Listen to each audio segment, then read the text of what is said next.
Welcome to The Big Story. I'm Gretchen Ho. I'm Pauline Verzosa. And I'm Sean Yao. Tonight's big stories, a curious discovery off the waters of Masbate. It's an underwater drone that bears Chinese marks that turns out to be a navigation and communication system. And at least one person is dead and over 500 are wounded due to firecrackers set off during the New Year revelry. Later, we'll get more assessment from the DOH through spokesperson Albert Domingo. And after a steady upward trend, home prices in the Philippines slide for the first time in 3 years. What could this mean to prospective homeowners, plus the banking and real estate sectors?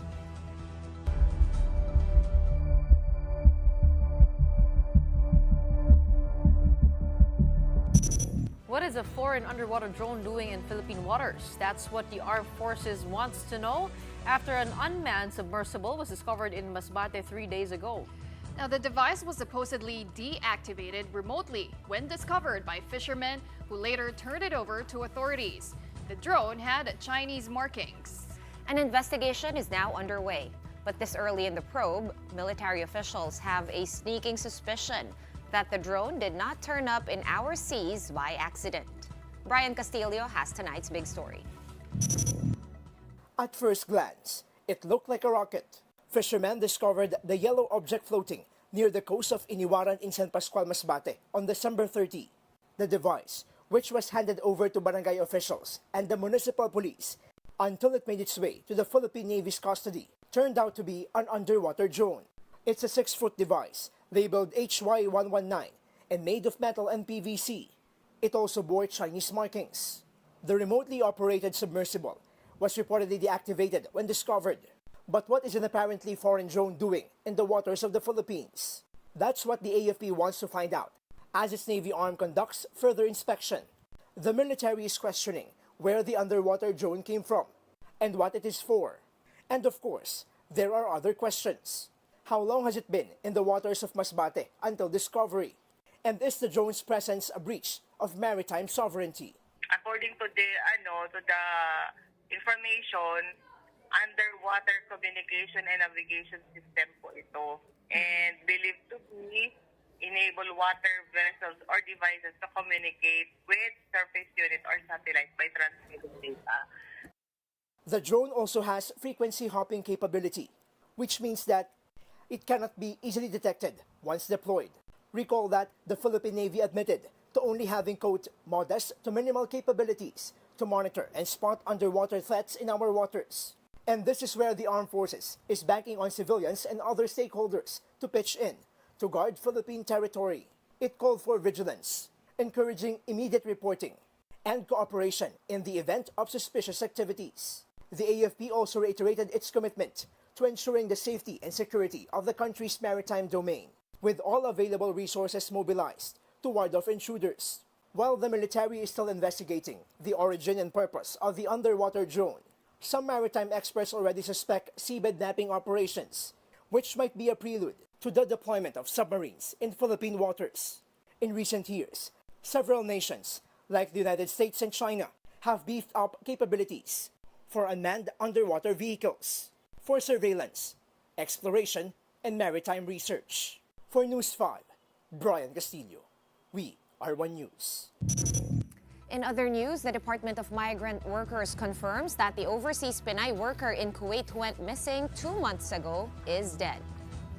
Daphne Nakalaban, who has been in Kuwait for 5 years, was reportedly found in a decomposed state inside the house of a Kuwaiti citizen on New Year's Eve. According to the Department of Migrant Workers, her employer told authorities that Nakalaban left them in October, which was also the last time her family was able to contact her. Authorities were only able to find Nakalaban's body after the alleged suspect was turned over by a family member. A thorough investigation is now underway. The DMW also said that they are ready to provide assistance to Daphne Nakalaban's family.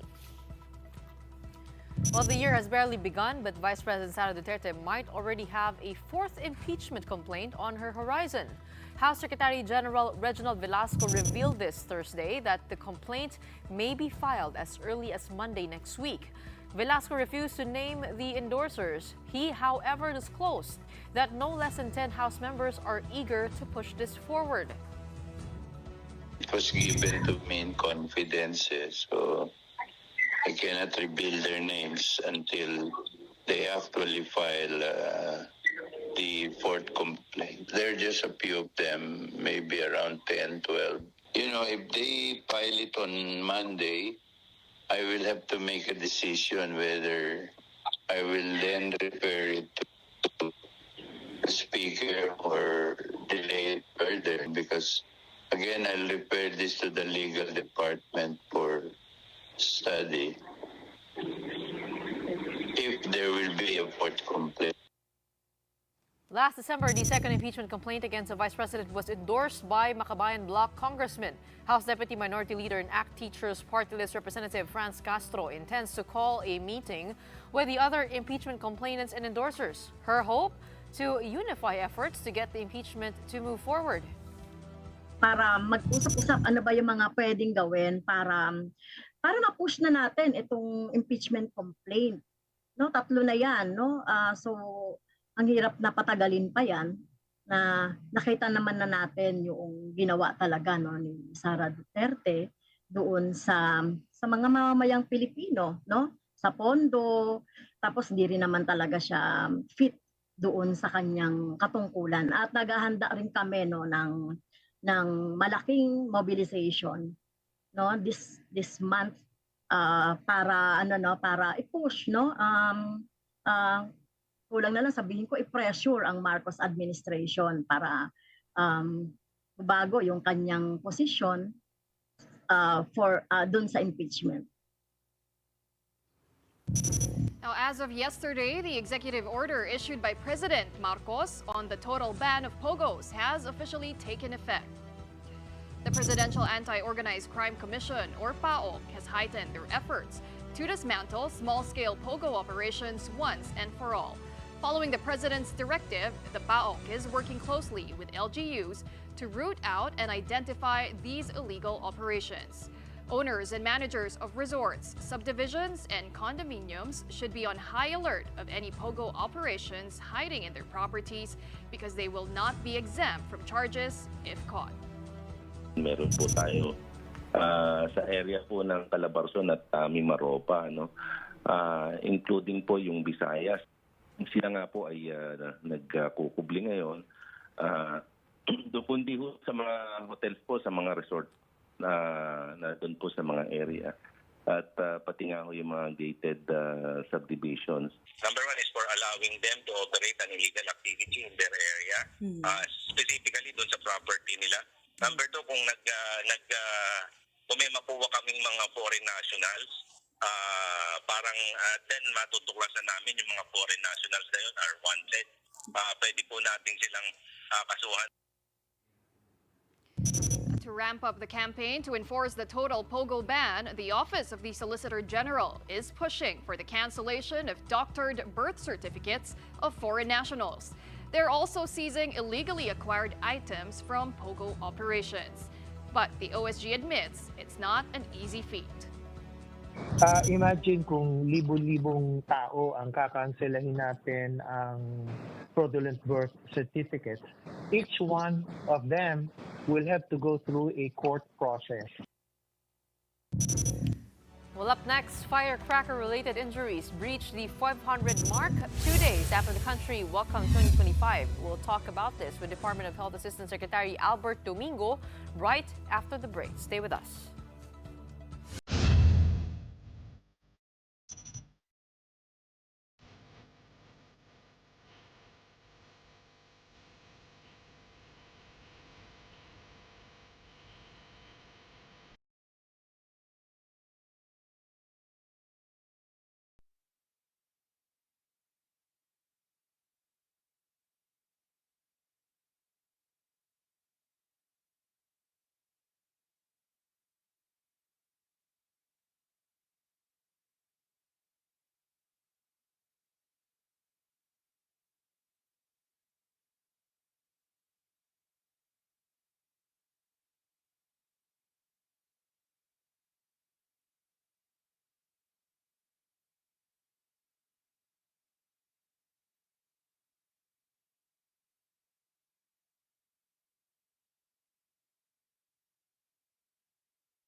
Welcome back. You're still watching the big story here on One News. The Department of Health has confirmed one death due to fireworks. The victim is a senior citizen from Nueva Ecija, and the culprit, another prohibited firecracker, Judas's belt. DOH also said it is confirming 3 other reported dead due to fireworks. Firecracker-related injuries now total 534, and from that number, 28 resulted in the amputation of injured limbs. Now, this year's tally is still lower than the 592 cases recorded during the same time last year. Let's discuss the numbers further with Assistant Secretary Albert Domingo, spokesperson of the Department of Health, who joins us now on the big story. Welcome back, Asik Domingo. Yes, hi, Gretchen, Sean, and Pauline. Nice to be here again, and Happy New Year. Okay, we are now totaling more than 500 cases. Is there an update to this number? And also, the DOH is expecting this number to increase in the coming days. Why is this so? What is your process for tallying, and what are we expecting in the coming days? Yes, Gretchen, the priority of a doctor in the emergency room is the patient and not the report, which is why you have late reports. There will always be a delay of a few days, particularly when it gets really busy, as with New Year's Eve. So Today, the report is 534 as of 6 a.m. of January 2. We do not expect a much larger number compared to this already. Maybe there will be a few reports, but it's not going to be like a massive spike in the next few days. But there are some patients who are not able to detect their or report their injuries even days after January 1, right? Yes, this is actually one of the things we're trying to amplify now, Gretchen. All firecracker injuries, no matter how small, must be consulted at the hospital because we don't want to get tetanus. Tetanus happens because your fireworks uses manure. Animal manure is actually part of the mixture, and there could be Clostridium tetani, the bacteria responsible for tetanus. And we don't want people to suddenly have lockjaw and other body stiffening and other complications. So we would advise that anyone who has had a firecracker injury, no matter how small, to please consult with your doctor. Okay. Actually, Dr. Domingo, I wanted to ask you about the fireworks ban and if the DOH is still continuing to lobby for this. This has been going on for a while, and for a time, at least it would seem anecdotally that mas centralized yung mga paputok per city. But this year, it would seem parang mas widespread siya inside houses, inside gardens. What do you guys have in terms of background info on that?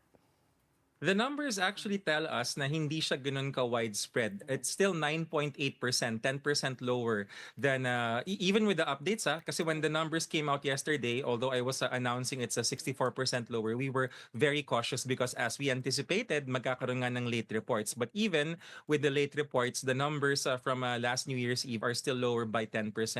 Having said that, you are right, Sean, na it's been quite a while, no? Parang sabi nga namin na paulit-ulit na to eh. Ako nga alam ko na yung script. This is the second time that I'm reporting this, and I know that on this day, the warning will be like this. Something is new now na napansin natin this year lang, yung proliferation of online suppliers and online sales, and also how-to videos. That's something that must be considered. And whenever we are asked, like you're asking now, so what do we do with the ban? We have always been pushing for a total ban. We are very cognizant of the fact that there will be those who will oppose, mostly from the firecracker industry. So in our attempt to try to balance things, we have been saying, then why not just have community fireworks? You have beautiful displays organized by local governments, by major media companies and networks. And this would actually be safer because you will have licensed pyrotechnical or pyrotechnic engineers, as they call themselves in other countries, who know how to light fireworks safely and to avoid explosions. Yun yung mas gusto natin. So where is the biggest pushback coming from, Dr. Domingo, in terms of, yung kasi parang is it really coming from the industry, as you can see, just from where you stand? From Bukawi. I mean, di ba? Ganun akong style ko sa spokesperson and just like the secretary from Bukawi. I mean, it's not that we are against them or fighting them, but I'm just saying it matter-of-factly. They are also very transparent when they told us na parang paano naman ang kabuhayan. Kaya nga sagot namin sa kanila, mas maganda kung yung fireworks na gagawin natin ay mas high quality, mas professional. Yung talagang pangmalakasan, sabi nga nila, na ginagamit sa mga major pyrotechnic displays. Kasi if the issue here is retail versus wholesale, 'di ba? Small small price tag, mga labintador, fountain, etc. versus yung mga malalaki na the ones you only see during the firecracker contests. I'm not an economist, but I would anticipate na yung pricing nun mas mahal yun. Saka kung mag-organize nationwide na mga, how many LGs do we have? I think there are 2,000 municipalities. So dun lang tayo sa provinces, 81 or 83 provinces. So if all the provinces would have their own large-scale community fireworks, there would still be an industry to speak of.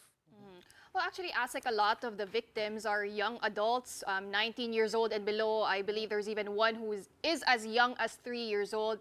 What does this say about the accessibility and just the awareness surrounding firecrackers, and what can be done so that we can bring the statistics down, especially looking ahead already for 2026? Yeah, Pauline, no? Sabi nga nila, we're already in generation beta, di ba? Tapos na yung generation alpha. Why am I mentioning the generations? The age band is from, you're right, there's actually a 3-year-old, but the majority would be from 5 to 19. These are very young Gen Alpha, no? Kasi yung Gen Beta kakapanganak pa lang. So these are very young Gen Alpha, but they're very digital. They get things online. And that's why I mentioned earlier, yung isang pinakamalaking problema, yung online access. Now, having said that, bakit ang majority male? I think 83% rather, 83% male, and a lot are youngsters, no? So essentially, batang lalaki, sabi nga namin, ano to, is this like a rite of passage thing going on? Or is this still the cultural, a lot of reporters, when they would ask yung mga bumibili sa Bukawi, ang laging sagot, di ko nga alam kung parang standard answer, ito na yung kinagisnan namin ito na yung kinalakihan, this is what we grew up with, so it's tradition. So we need we need to change that. We need to change that parang cultural perspective that you need fireworks to actually bring in the new year. Well, dun sa sinabi ni Polino, naisip ko tuloy, kasi kung may content na nagtuturo ng how to, baka dapat may content din na nagsasabi, anong pwedeng mangyari? How not to. Paputok ka, di ba? Parang sa paninigarilyo lang, di ba? May mga litrato ng mga, yung nasusunog na baga.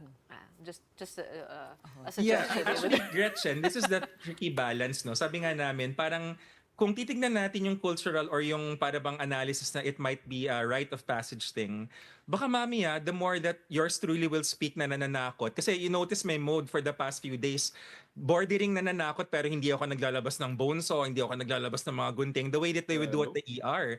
It's because when we do that, it might actually feed into this para bang cycle na young boys, di ba, pag sinabi mong bawal yan, wag mong gawin yan, mas lalong ginagawa mas lalong nagiging thrilling na, oh, there's this DOH authority saying this is wrong, maybe we should try it out. Okay. So there's a balancing act when we do risk communication. I was tempting yung bawal. wondering about the number of dead. It's kind of surprising. What happened to them exactly? Do you have an exact number, and what happened?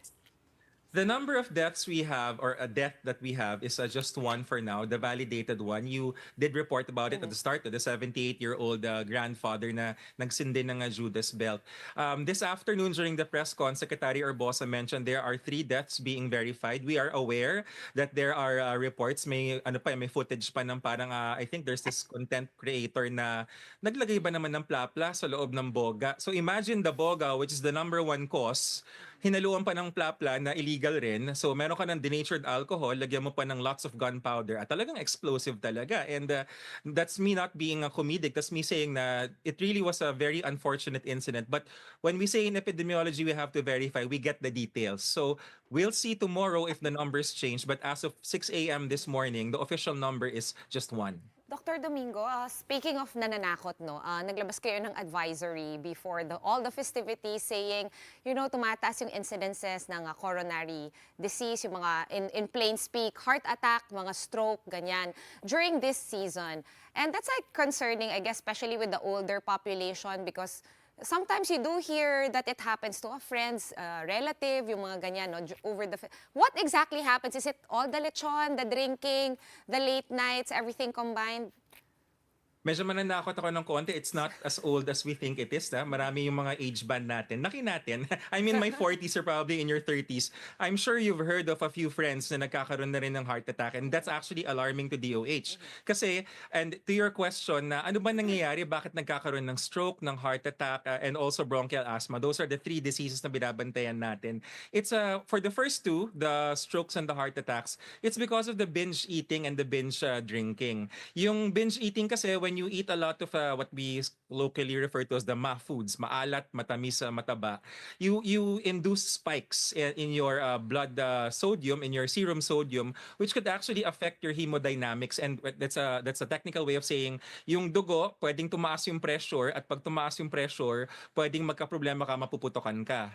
Or kung matagal ka ng merong sitwasyon na may cholesterol plaques ka, may mga kumbaga litid-litid na nakadikit dyan sa paligid ng mga ugat mo, tapos tumaas yung yung pressure, pwedeng maggalaw yun, tapos pupunta yun sa dulo ng mga ugat ng utak or ng puso at aatakihin ka. Yun yung sa attacks. Yung sa hika naman, in particular, we were concerned, no? Buti nilang hindi tumaas na dun sa pagdating ng 31 sa mismo New Year's Eve. Kasi syempre, ang daming usok, ang daming alikabok, yung mga hikain, ayan na, aatakihin. So mukhang a lot of our fellow Filipinos na may hika, they took heed and they got ready with their inhalers. Kaya kahit papaano, the numbers did not jump. Pero yung strokes and heart attacks, kailangan bantayan yan all throughout.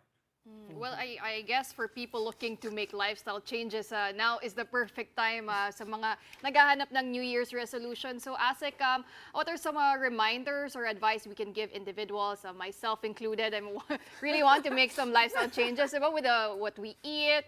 Hindi lang exercise kasi, diba, Doc? Yeah, I'll give you the formal or the standard na sinasabi namin, and then I'll give you an anecdote. So what we say in the DOH, we follow the acronym TED, which is the nickname of our secretary. TED, tamang pagkain, ehersisyo, disiplina sa katawan. Tamang pagkain, bawas-bawasan na yung mga maalat, matamis at mataba. Sundan natin yung pinggang Pinoy. 1/2 of the plate should be fruits and vegetables. Just 1/4 for your carbohydrates, rice and noodles. And then the remaining 1/4 for your meats and fats and other tasty stuff.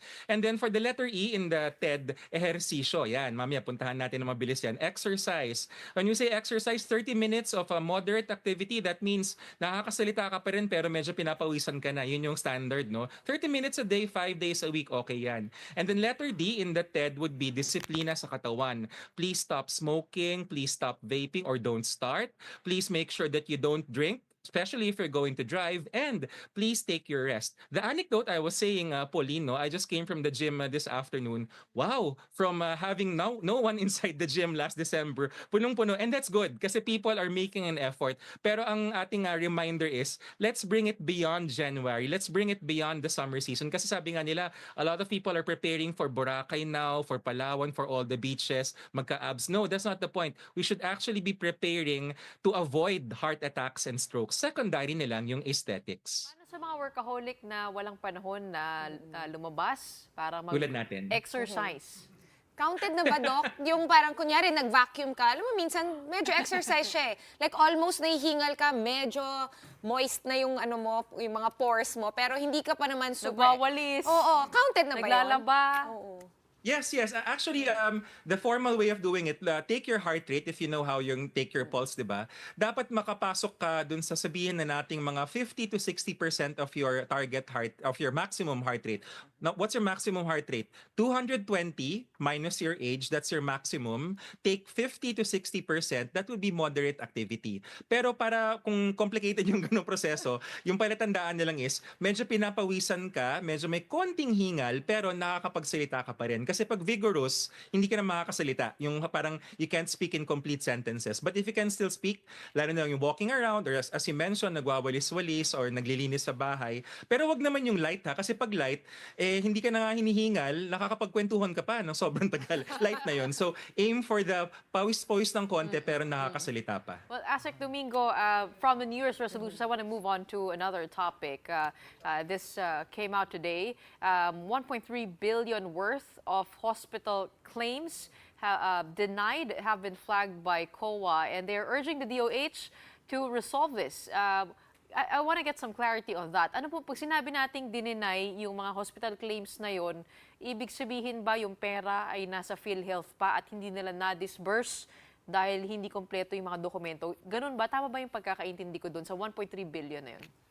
Tama yung sinabi mo, Gretchen, no, na parang hindi na wala yung pera, na actually nakakalungkot, naiwan siya sa PhilHealth, hindi siya lumabas, hindi siya nabayaran. And ang sinasabi ng COA, sayang kasi imbis na magamit yung pera ng PhilHealth, naiiwan dun sa PhilHealth. So, COA is reminding the DOH and we acknowledge na kailangan talaga yung mga requirements complied with. But take another look at it, no?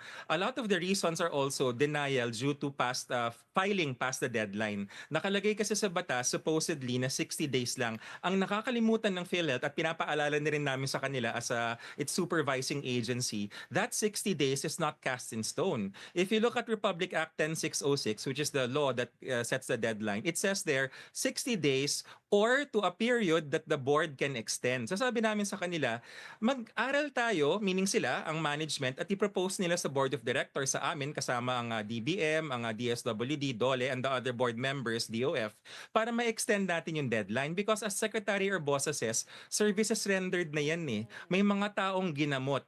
Ang nangyayari dyan, kung public hospital, well, wala rin malulugi kasi ang gagawin nila ng public hospital, kukunin dun sa budget ng DOH or dun sa MAIP na sinasabi. Problema pag private, guess where kukuha yung private ng sisingilin niya?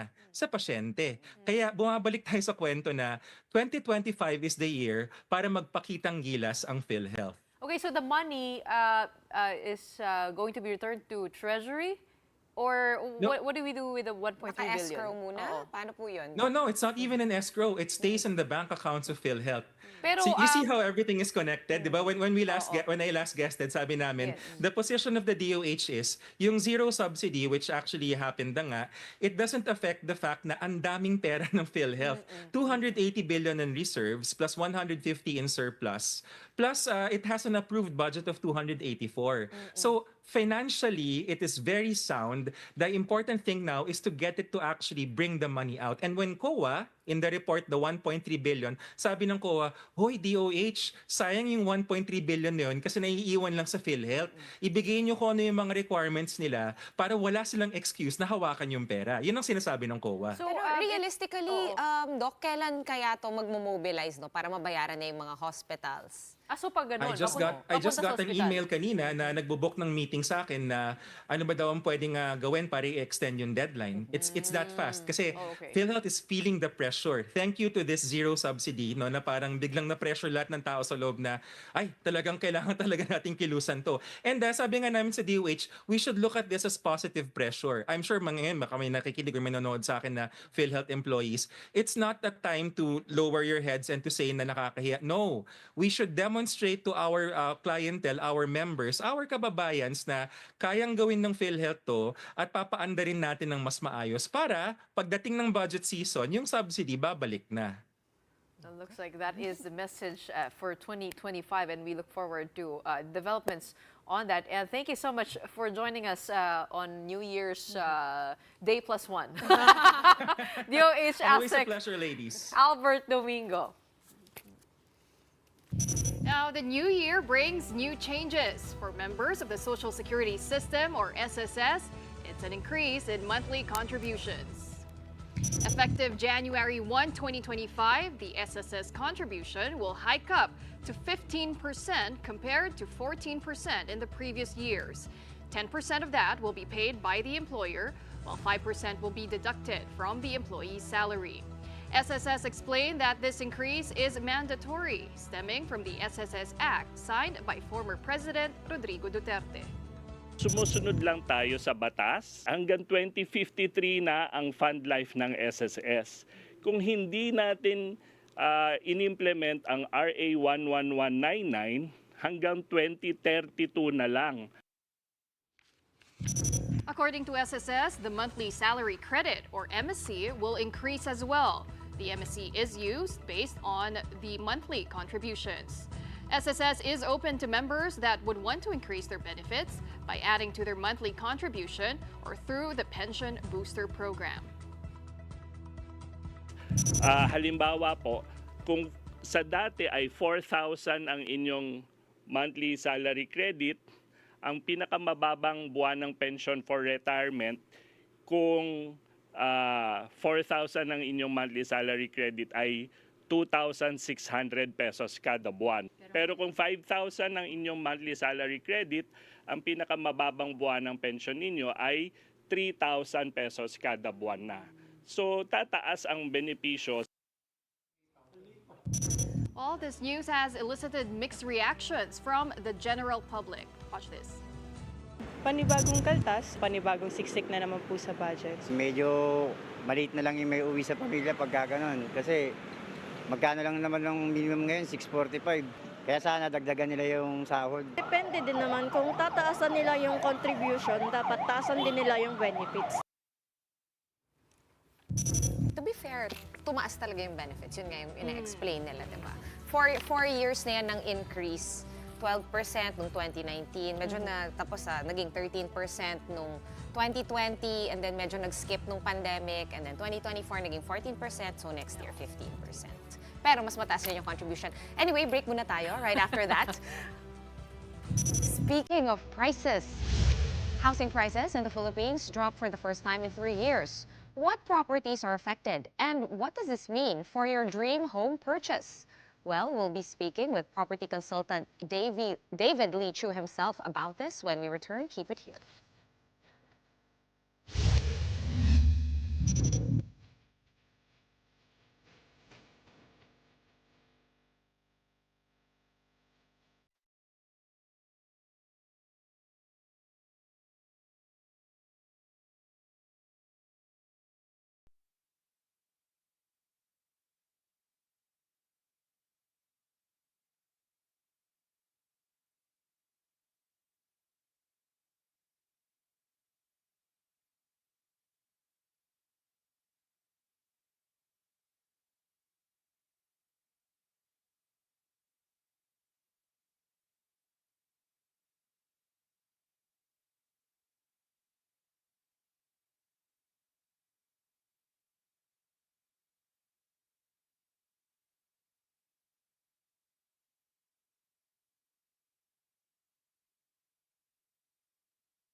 Welcome back. You're still watching The Big Story here on One News. For the first time in 3 years, prices of housing nationwide have dropped, specifically for condo units and duplexes. Data from the Bangko Sentral shows that the Residential Real Estate Price Index, or RREPI, dropped by 2.3% in the third quarter of 2024 to settle at 163.9. This is a reversal of the sector's 2 quarters of positive growth. The index's last significant contraction was in quarter 2 of 2021 at 9.4%. The Bangko Sentral uses the RREPI as an indicator of price changes across housing types and locations to assess market conditions for credit and real estate. So everyone wants to know where these houses are, but also what do these figures mean for would-be homeowners and the banking sector that heavily deals with residential properties. We have with us tonight someone who knows real estate very, very well. David Lee Chu joins us. He is the CEO and co-founder of Lee Chu Property Consultants. Welcome back to The Big Story, David. Hello, thank you for having us in your show. Thank you. David, so the report that I read, those data reflect the numbers coming from the Bangko Sentral, but I know that Lee Chu Property Consultants also comes out with a yearly property report, even quarterly at that. How do the numbers jive with your own report? And you called it a buyer's market. Tell us more. Yeah, okay. So first of all, we have to understand that the basis of the central bank is on home loans. So it doesn't capture the entirety of the market. There are many assets in the Philippines that are being purchased without any debt, even in the low end or in the mid end, because of the overseas remittances funding that. So it is not capturing the entire market. Second, they cited and so I think a lot of the lower prices reflected in this benchmark is because banks are becoming more and more conservative. So they're pricing the assets, they're valuing the assets at a much lower base so that they lend at a much lower they lend at a much lower base. So instead of them lending 60% of the market value, they will lend at 50 or 45% or 40% of land value, and that will also tell you that might show that the prices are coming down. But from what I've seen, from what we see in the business, most prices are holding. Definitely in the high end and definitely in the low end. The middle end of the market, which is a small piece of the equation by volume, is softening. It's softening because of a number of factors. One being the supply, because we've built a lot, and because of COVID, a lot of projects are delayed, and so most of that volume, most of that supply is being completed now instead of like a year or two before.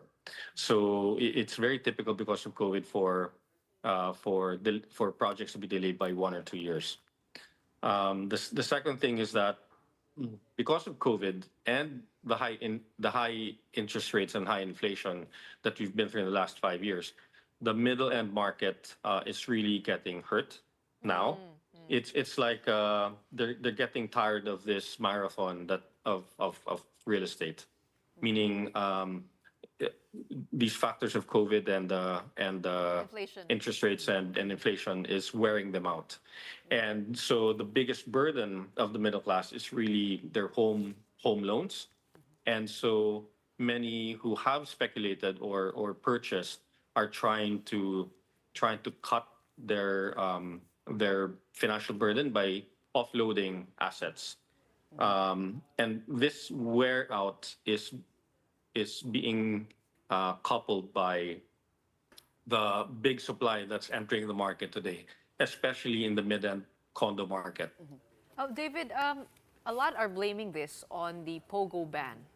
Does this have anything to do with what's happening now? I mean, is it a major factor as to the Yeah, real estate decline? that's a good question. So yes, the Pogo ban has introduced a new level of job insecurity, and because of that, a lot of people who speculated or are renting are now trying to vacate places they're renting. For example, the Pogo sector employs tens of thousands, if not hundreds of thousands of Filipinos. You know the car dealers Yes. that you see in the Pogo sites. These are maybe 98% women, and these women are paid anywhere from 50 to 80,000 pesos a month, and all they do is stand in front of a camera dealing cards for 7 to 8 hours a day, and that's a very very healthy, very nice salary for a person, and all that's gone now. So they're struggling. There's a very big chunk of the market employed by the Pogo sector that is scrambling to replace that income, and because of that, a lot of condos are being vacated because of this job insecurity that's going on because of this Pogo exodus. We have a client that owns 1,000 apartment units, all in the mid segment, and the rents have come down by 60%, and it's struggling therefore for that client to now pay for their amortizations because of the low rents. Okay. David, one more thing again, no, to compare maybe perhaps some things from that BSP report with the real picture on the ground. It said there was data that in the NCR, residential properties, declined, or the demand and the prices declined by about 14%. But outside the NCR, prices are actually going up a little bit by about 3%. Do you see this to be true on ground as well?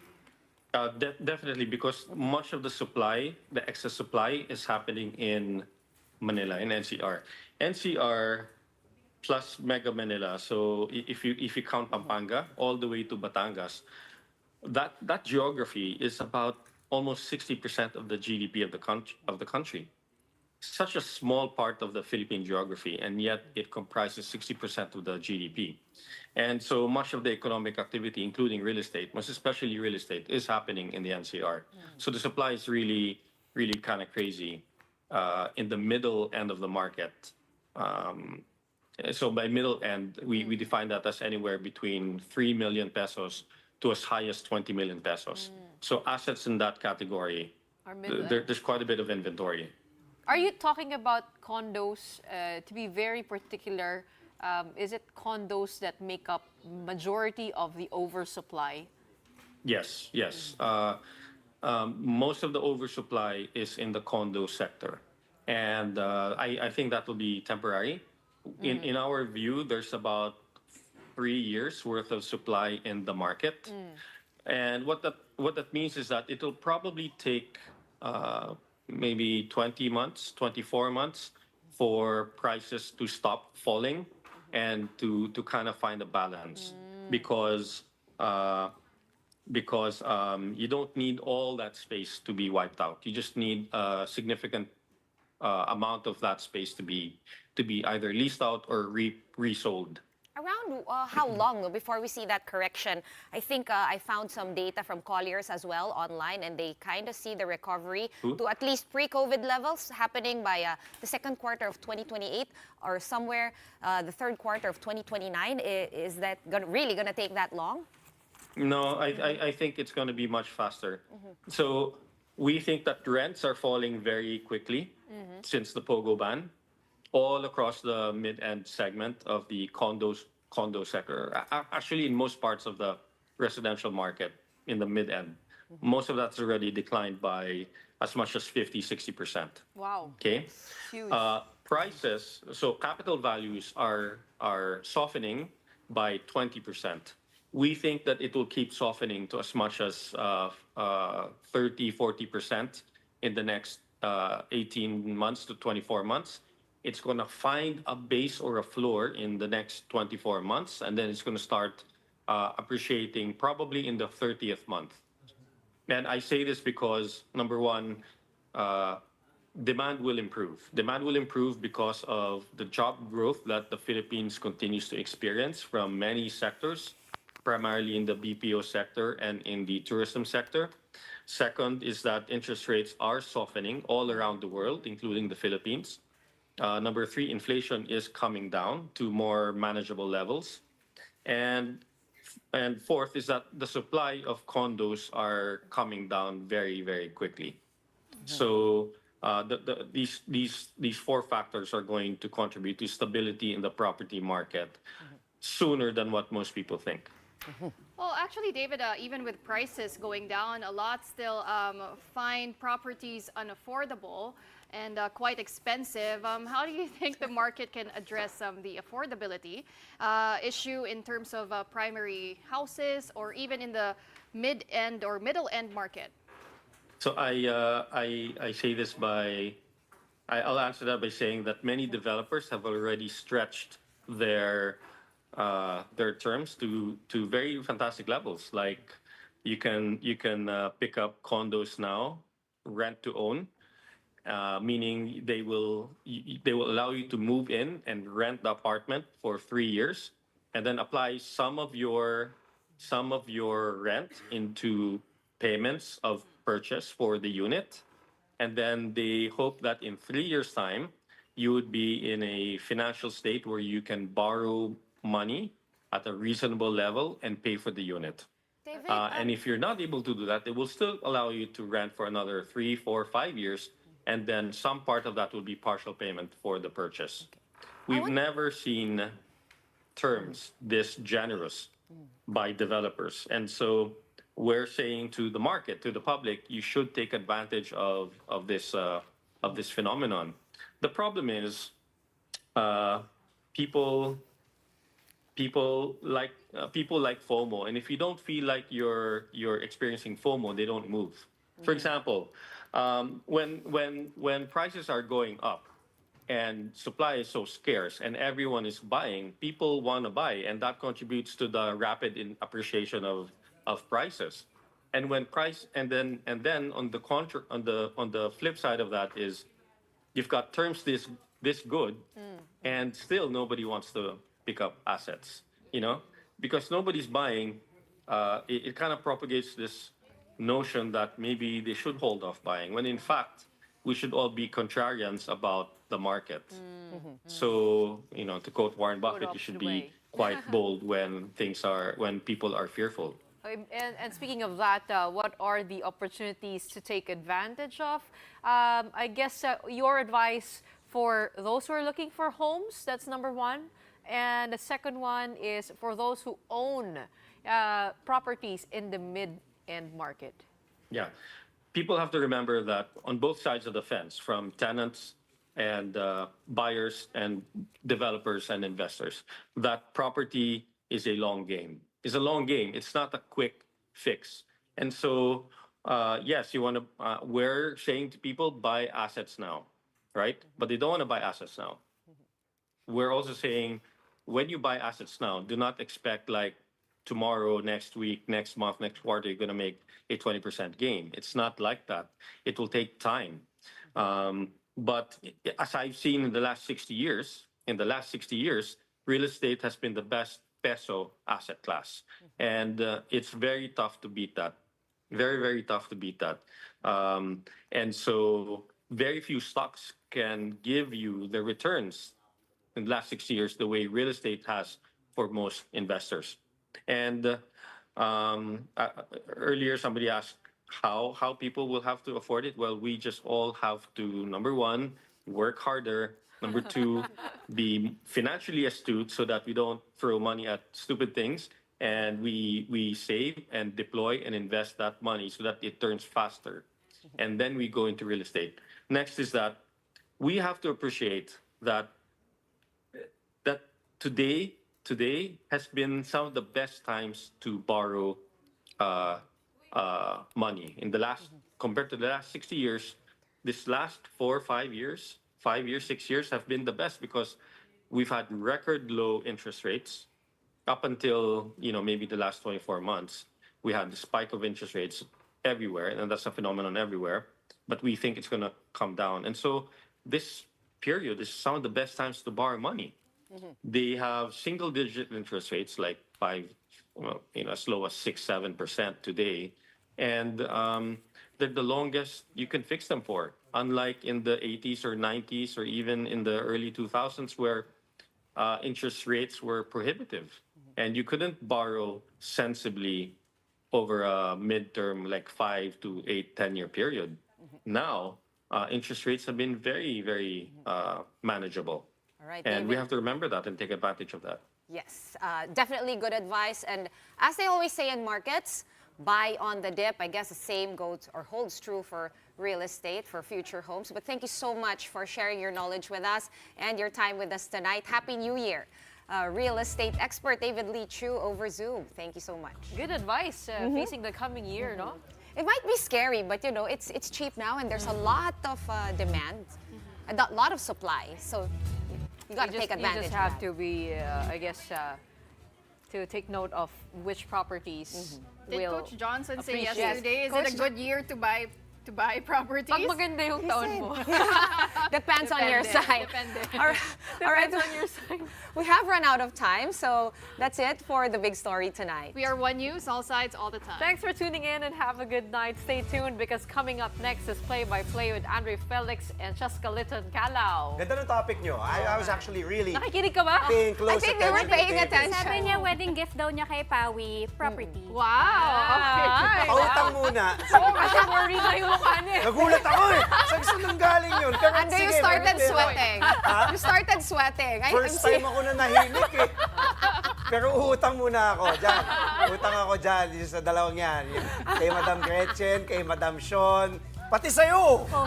Kay Madam Cheska. Madam Cheska. Anyway, Sabay hugas ka, Maya. Mataas interest sa amin. Doon pa ako. Patay na. But thank you again to Gretchen, to Sean, and to Pauline, and the big story. Well, we've got results from the NBA's first game day of 2025, plus LeBron James' youngest son, Bryce, sharing his decision on where to play college basketball. and we've got another victory for Filipina tennis ace Alex Ayala as she enters the semifinals of the WTA Canberra International. Nagtampo eh, kasi di natin nagis nun eh. Ito na. Tutuloy na namin, Alex. I'm on drive, Alex. And I'm Cheska Laton-Calao. And here's tonight's Play